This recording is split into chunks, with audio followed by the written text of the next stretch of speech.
ادعمونا بلايك للفيديو واشتراك بالقناة، فهذا يدعمنا كثيرا.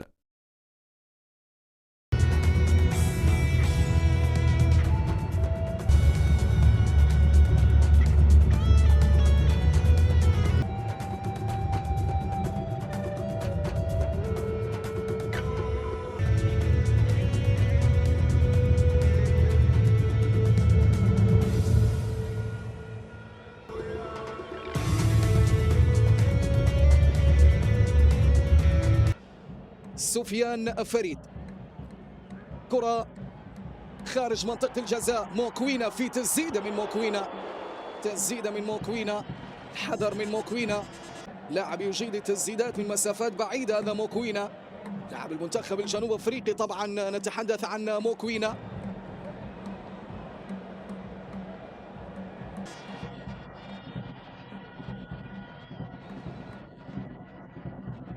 في 2014 تعادل مع فيتا كلوب الكانغولي. كرة بتقدم للأمام، فرصة بمحاولة تسديدة. سفيان فريد، ممتاز سفيان فريد على دور التصدي. سفيان فريد في هذه الكرة، حارس المرمى سفيان فريد. هذا الخروج بالكرة إلى الأمام باتجاه مونتيبا، وعلى طول هنالك ماثيوس إلى البرازيلي سالس، عالية للقائم البعيد، الراسية تأتي، ومحمد عبد الرحمن المهاجم يعود لمساندة الدفاع. لوزولو، جاني كلود من اليسار لمصلحة الهلال. سرعة جاني كلود، انطلاقات جاني كلود، مهارة جاني كلود، عدى جاني كلود، ممتاز جاني كلود أمام عبد الرؤوف يعقوب. جاني كلود، التمريرة الحاضرة، الهدف الأول، يأتي الأول للهلال، يأتي الأول للهلال عن طريق الهداف عبد الرؤوف يعقوب. عبد الرؤوف يعقوب يسجل الأول للهلال، يسطع نور الهلال، يظهر نور الهلال، ويظهر الهلال في جنوب أفريقيا، يظهر الهلال في جنوب أفريقيا، وعبد الرؤوف يعقوب يفتتح مجال التسجيل. ما في مستحيل مع الهلال، ما في مستحيل مع الهلال. والجولة الثالثة، تحب الهلال والهلال يحب الجولة الثالثة. التقدم 1 مقابل لا شيء.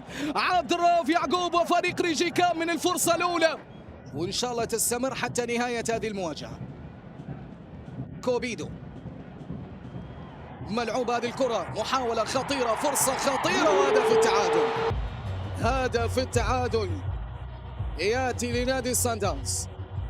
هدف التعادل عن طريق اللاعب سالس، يسجل البرازيلي سالس، البرازيلي سالس يسجل هدف التعادل.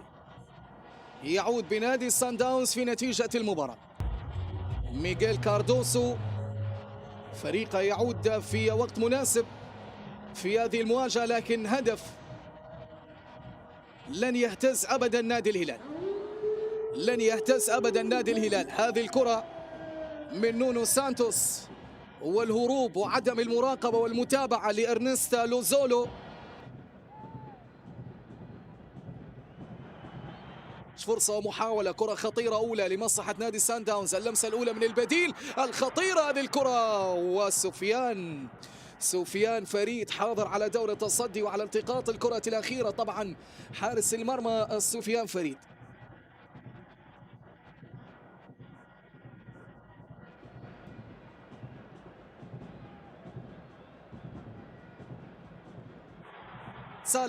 سالس خطيرة خطيرة خطيرة، لكن برافو ستيفان، برافو سفيان فريد يمنع نادي سان داونز من التقدم في نتيجة المباراة. في محاولة نادي سان داونز في كرة كان ممكن أن يضيف هدف ثاني من لعبة واحدة، استطاع الهلال بأن يضع الهدف الأول. موكوينا في تسديدة، وهدف يأتي.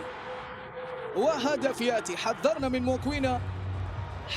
من موكوينا منذ بداية الشوط الأول، تحذرنا من موكوينا بأنه لاعب يجيد التسديد من مسافات بعيدة، وبأن تسديدات موكوينا دائما ما تكون خطيرة على المرمى، وبالتالي موكوينا يسجل الهدف الثاني لنادي سان داونز. الهدف الثاني لنادي سان داونز عن طريق موكوينا، صاحب الرقم 4، واللاعب الوحيد اللي سدد في هذه المواجهة من فريق سان داونز. نعم، في الشوط الأول كان في ركلة ركنية ولعب الكرة خارج منطقة الجزاء، كانوا يبحثوا عن موكوينا.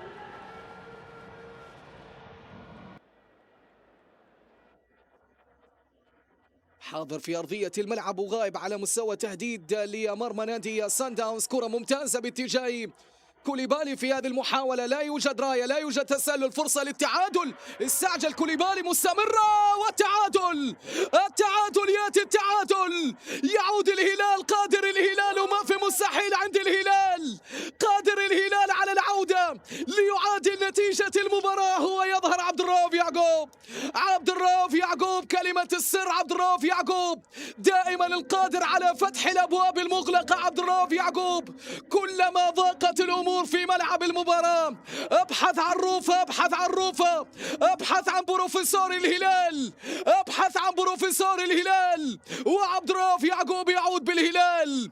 عبد الرؤوف يعقوب بالهلال يعود مرة أخرى لينير في سماء جنوب أفريقيا. عبد الرؤوف يعقوب، يا سلام على الهلال.